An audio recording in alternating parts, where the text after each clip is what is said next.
کہ تم نے مجھ سے کہا یقین مانو مجھے بہت اچھا لگا، لیکن آئندہ یہ بات مجھ سے نہ کرنا، یہ تمہارے پیسے ہیں، ان پر صرف تمہارا حق ہے۔ یوشے نے اس کی پوری بات سننے سے پہلے ہی کہا۔ نیمل کو سندر کی بات یاد آئی تھی۔ اس کی فیملی حد سے زیادہ زید کو سپورٹ کرتے تھے۔ جہیز میں وہ گاڑی لائی تھی اور سلامی میں بھی زید کو نیو برانڈ گاڑی دی گئی تھی۔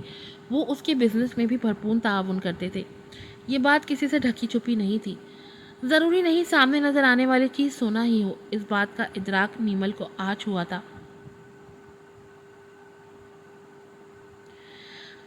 سونا اسے کیا یاد آیا تھا؟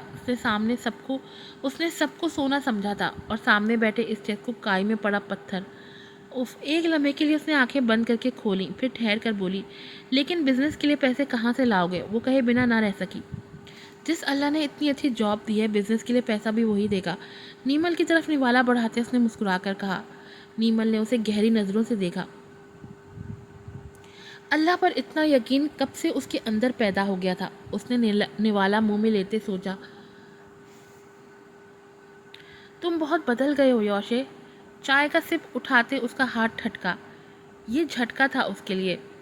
اس نے حیرت سے نیمل کو دیکھا۔ کیا ہوا؟ نیمل نے اس کے اس طرح دیکھنے پر پوچھا۔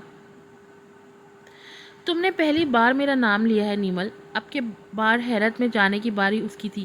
وہ کب سے اس کے لیے اتنی اہم ہو گئی تھی کہ وہ اس کی باریک سے باریک بات کو بھی یاد رکھے ہوئے تھا۔ نیمل نے واقعی کبھی اس کا نام نہیں لیا تھا، کیونکہ وہ اس کا نام بھی لینا پسند نہیں کرتی تھی۔ وہ ابھی بھی اسے ہی دیکھ رہا تھا۔ جلدی سے ناشتہ کر لو، تمہیں دیر ہو جائے گی یوشے۔ وہ بے ساختہ مسکرایا تھا۔ وہ جانتا تھا کہ بات کے آخر میں اس کا نام اسے خوش کرنے کے لیے لیا گیا ہے۔ ناشتہ ختم کرتے وہ اپنا موبائل اور کار کی کیز اٹھاتے کھڑا ہوا تھا۔ وہ بھی اس کے ساتھ ہی کھڑی ہو گئی تھی۔ یوشے نے اسے محبت سے دیکھا، پھر بے ساختہ آگے بڑھ کر اسے اپنی باہوں میں لیتے اس کے ماتھے پر بوسہ دیا۔ خدا حافظ کہتا وہ اسے باہوں سے آزاد کرتا چلا گیا۔ وہ آج آفس سے جاتے ہوئے پہلی دفعہ اس طرح الوداع کر کے گیا تھا۔ وہ کسی بت کی طرح کھڑی رہ گئی تھی۔ اس نے انگلیوں کی پور سے اپنے ماتھے کو چھوا۔ یہ لمس مختلف تھا۔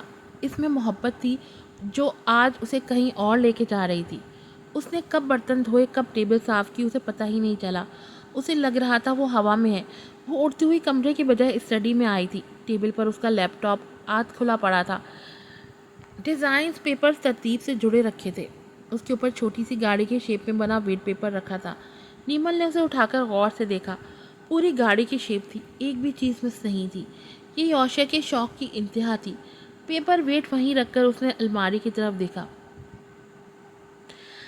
سب سے پہلی رو میں قرآن کے ساتھ انگلش میں ترجمہ بھی رکھا تھا۔ وہ حیران تھی کہ وہ قرآن بھی پڑھتا ہے۔ وہ یہیں بیٹھ کر پڑھتا ہوگا۔ ایک عجیب سی خوشی لیے اس نے چیئر کی بیک پر ہاتھ پھیرتے باقی کی روز کو دیکھا۔ پیپرز اور فائلز کافی تعداد میں تھی۔ اس نے ایک پیپر اٹھا کر دیکھا، دوسرے، پھر تیسرے کو۔ یہ سب کارڈز، اسکیچز تھے۔ اس نے مزید دیکھے بغیر وہ کمرے میں آ گئی۔ بیڈ کے علاوہ ہر چیز ترتیب میں تھی۔ وہ الماری کھول کر کھڑی ہو گئی۔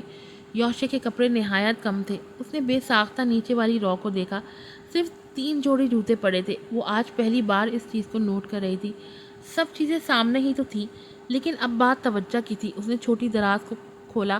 وہی مخصوص پلاسٹک کا ڈبہ تھا۔ کھول کر دیکھا، وہی ٹاپس آج بھی موجود تھی اور کراس بھی بڑا تھا۔ اس نے اٹھا کر دیکھا، اس پینڈنٹ نے اسے کتنا رلایا تھا۔ یوشے کو دین سے بے دین اسی پینڈنٹ نے بنایا۔ اس کو اب وہ ٹیٹو بھی یاد آیا تھا، لیکن اب تو وہ اس کے بازو پر نہیں تھا۔ سرجری کروائی ہوگی یا پھر، یہی سوچتے اس نے کمبل طے کیے۔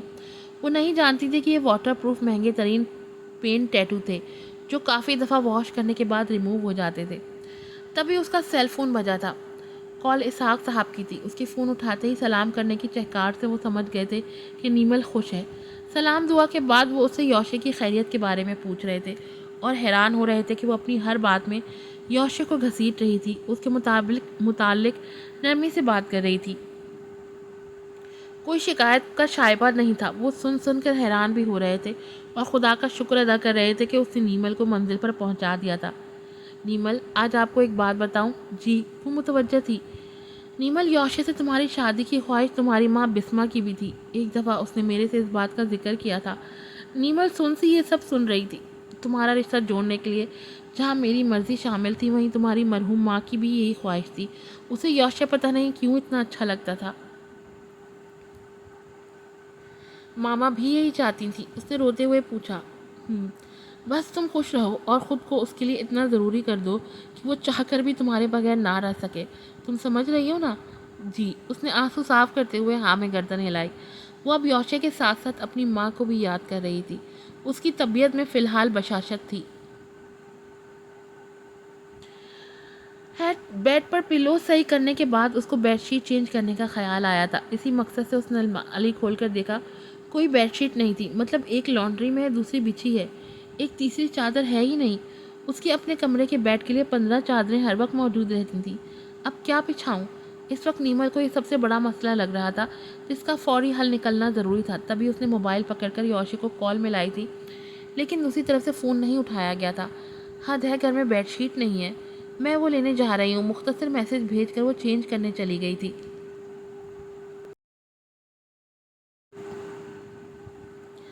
مختصر سی میٹنگ کے بعد اس نے اپنا موبائل چیک کیا تھا. 3 مسڈ کالز تھیں. پھر ان باکس کھول کر نیمل کا میسج دیکھا. ایک لائن کا میسج پڑھتے اس کو سمجھ نہیں آئی کہ لکھا کیا ہے. پھر ذرا توجہ سے پڑھا. تعصب سے اس نے آنکھیں بند کی. ایک چادر کے لیے باہر نکل گئی. مسکرا کر اس نے فون ملایا. پہلی بیل پر ہی اس نے فون اٹھا لیا تھا. باہر ہو؟ جی. گھر کب تک جاؤ گی؟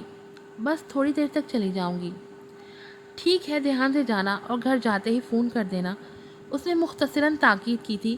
وہ فون بند کرتی اپنی ہی دھن میں یوشے کی بات یاد کرتے مین روڈ کراس کر رہی تھی کہ ادھر آج یوشے کے لیے اچھا دن تھا. اس کو گڈ نیوز ملنے والی تھی. کامیابی کی ایک اور سیڑھی وہ پار کرنے والا تھا. شیخ انیحان نے آفیشلی ان کے ڈیزائن کو اپروو کر دیا تھا. یہ نہ صرف اس کے لیے بلکہ اس کی کمپنی کے لیے ایک بہت بڑا بریک تھرو تھا. ادھر فلز شیطان کا روپ دھارے کسی سائے کی طرح ان دونوں میاں بیوی کی گردن دبوچنے کے لیے تیار تھی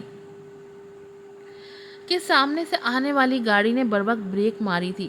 وہ ہوانک زسی سانس اوپر کیے رہ گئی تھی. You made? گاڑی میں بیٹھے شخص نے گردن باہر نکال کر اشارے سے کہا تھا. یہ عجیب تھا. وہ نئی جس خوش فہمی میں مبتلا اس نیلے آسمان پر اڑ رہی تھی وہاں ایسا ہی ہوتا ہے. انسان ہر چیز سے بے نیاز صرف اسی شخص کے بارے میں سوچتا ہے. اس وقت کوئی آواز نہیں سنائی دیتی. سامنے کا منظر نظر آ تو رہا ہوتا ہے لیکن ذہن تک نہیں پہنچتا. وہ تنفس ٹھیک کرتی فٹ پاتھ پر قدم رکھ گئی تھی. اس وقت نیمل کے ساتھ بھی یہی ہو رہا تھا. یوشے کے علاوہ اسے کچھ دکھائی اور سنائی ہی نہیں دے رہا تھا. ابھی وہ 4 قدم چلی تھی کہ نیمل کسی نے اسے پکارا تھا. اس نے بری طرح چونکتے پلٹتے ہوئے اسے دیکھا. اس کی پتلیاں پھیلی تھیں. وہ یہ چہرہ کیسے بھول سکتی تھی؟ یہ فلز تھی. وہ تنفر سے بھری نگاہیں اس پر جماتے قدموں کا فاصلہ کاٹتی اس کے قریب آئی تھی. آخر کار تم آ ہی گئیں. انداز چپتا ہوا تھا. ہاں، میں نے تو آنا ہی تھا. جواب بھی جتانے والا تھا. میں تم سے بات کرنا چاہتی ہوں. پر میں تم سے کوئی بات نہیں کرنا چاہتی. نیمل صدموری سے کہتے پلٹنے ہی والی تھی کہ وہ بول پڑی. کیا تم سننا چاہو گی کہ تمہارے ہسبینڈ کے ساتھ میرے کتنے گہرے تعلقات رہ چکے ہیں؟ نیمل کو لگا اس نے گرم سیسا اس پر اونڈل دیا ہو. کوئی بھی بیوی یہ کیسے بھول سکتی ہے؟ وہ بھی نہیں بھولی تھی. وہ ناک سے سانس کھینچتی سنبھلی. تمہارے ساتھ اس کے ماضی میں جیسے بھی تعلقات رہ چکے ہیں اب مجھے اس سے کوئی فرق نہیں پڑتا. نیمل نے بڑے ضبط سے دانت پیسے کہا تھا. فلز نے نظر بھر کر اس کی آنکھوں میں دیکھا. یوشے کی محبت وہ اس کی آنکھوں میں دیکھ رہی تھی. فلز کی آنکھوں میں تپش سی جاگی تھی. دفتن وہ اس کے چہرے کے قریب ہوئی. کیا اس بات سے بھی فرق نہیں پڑتا کہ وہ ایک بچے کا باپ ہے اور اس کی ماں میں ہوں؟ نیمل کی آنکھیں یکدم پھٹی تھیں. اس کو اپنا دل ڈوبتا ہوا محسوس ہو رہا تھا جیسے وسنی پتھر رکھ دیا گیا ہو. وہ فلز کے لگائے گئے جال میں پھنس گئی تھی. تم جھوٹ بول رہی ہو، ہے نا؟ بے یقینی سے وہ گردن پر زور ڈالتے بمشکل بولی. ہاں، وہ آدھے سچ میں آدھا جھوٹ ملا کر بول رہی تھی صرف مقابل کو جلانے کے لیے، اسے تکلیف دینے کے لیے. اور نیمل تکلیف میں آ رہی تھی. فلز اچھے سے یہ محسوس کر رہی تھی. میں جھوٹ نہیں بول رہی. وہ تیز آواز میں بولتے اس کے قریب ہوئی. فلز کی آنکھیں غصے اور فیض کی آنکھیں غصے سے بھری تھی. ان گزرے سالوں میں وہ کہاں رہتا رہا ہے؟ کیا کرتا رہا ہے؟ کیا بتایا ہے اس نے تمہیں؟ نہیں نا؟ ہاں وہ ٹھیک کہہ رہی تھی، اس نے کبھی نہیں بتایا تھا. نیمل کے دل نے تائید کی. محض 10 سال کی عمر میں ہمارا تعلق جڑا تھا. ہر لمحہ ہر پل ہم دونوں نے ساتھ گزارا ہے. تمہارے جانے کے بعد بھی وہ کیا جتانا چاہ رہی تھی، کیا ثابت کرنا چاہ رہی تھی، واضح تھا. وہ سیدھے لفظوں میں نیمل کو اس کی اوقات یاد دلا رہی تھی. نیزہ تھا جو اس نے نیمل کے دل پر مارا تھا کہ وہ زخمی ہو گئی تھی، پر ابھی اسے مزید زخمی کرنا ضروری تھا.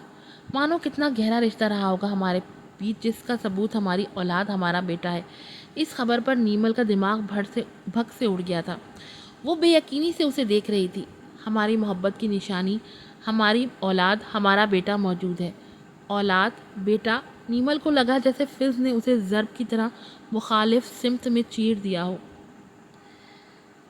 ہائے فض، اب پتہ نہیں نیمل کیا کرے گی، کس طرح سے ریئیکٹ کرے گی. یوشے جو بیچارہ پورا دن یہی سوچ کر ڈرتا رہتا ہے کہ کب کچھ ایسا ہو جائے اور یہ مجھے چھوڑ کر چلی جائے، اور فض نے تو اس کو پورا پکا چانس دے دیا ہے کہ پتہ نہیں مڑ کے دیکھے بھی یہیں سے چلی جائے گی، کیا کرے گی. I don't know. یوشے بھائی کا تو اللہ ہی حافظ ہے. پھر ملوں گی آپ سے نئی ایپیسوڈ کے ساتھ. السلام علیکم.